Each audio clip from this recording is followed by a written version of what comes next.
Assalamu alaikum. This is inspiring Syed Masroor. I will talk about quiet hiring in this video. This is a newly emerging trend in the workplace. During the pandemic and in the times thereafter, there has been a paradigm change, a transformation in the workplaces where the companies and the organizations they have to rely and bank on their existing resources.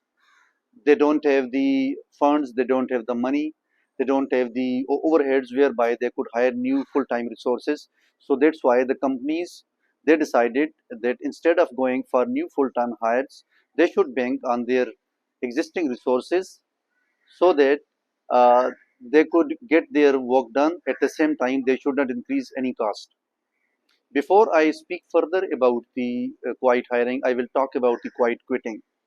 And this also happened during the pandemic time. How quiet quitting happens when the employees they do the bare minimum to fulfill the requirements of their jobs, and they don't go beyond their certain tasks or certain work, and they don't go extra mile to fulfill the expectations of their employers. So this is quiet quitting, and quiet hiring is opposite to quiet quitting. Talking more about the quiet hiring, how it can be ensured, how the companies they are adopting alternate methods. Number one, they go for the internal talent mobility, where they give work and the roles to the existing employees in the places where they are needed the most. To compensate them, they are given one-time bonus or compensation or incentive. Sometimes they are sent on the trainings. They are given some promotions, some vertical career growth. So it is how the existing employees are compensated. But one thing remains that they don't increase their headcount. Number two, upskilling. How upskilling happens? The existing employees they are giving the training opportunities. The companies work on their skill development so that they could be able to do the enhanced roles.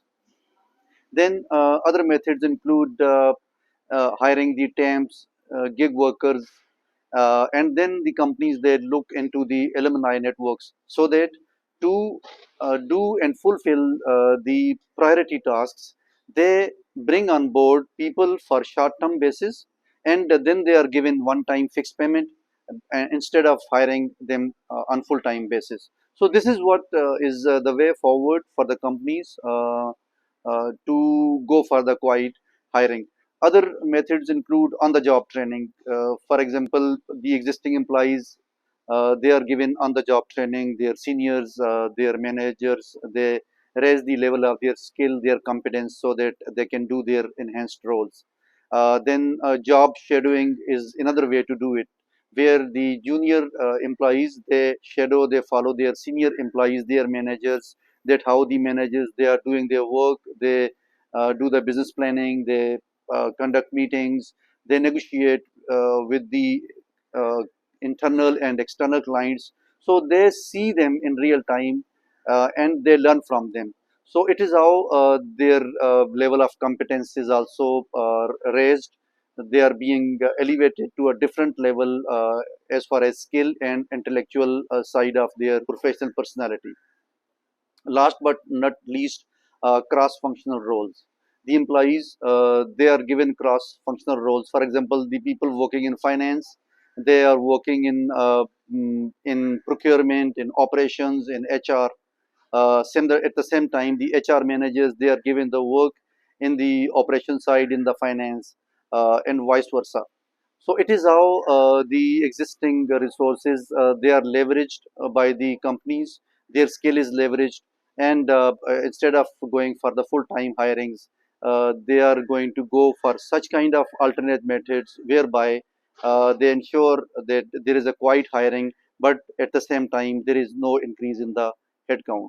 So this was the video about this quiet hiring topic, because this is the emerging trend and I wanted to share with the viewers, with the HR managers and the business managers. I hope it will benefit you. I will come back with more such topics. Thank you very much.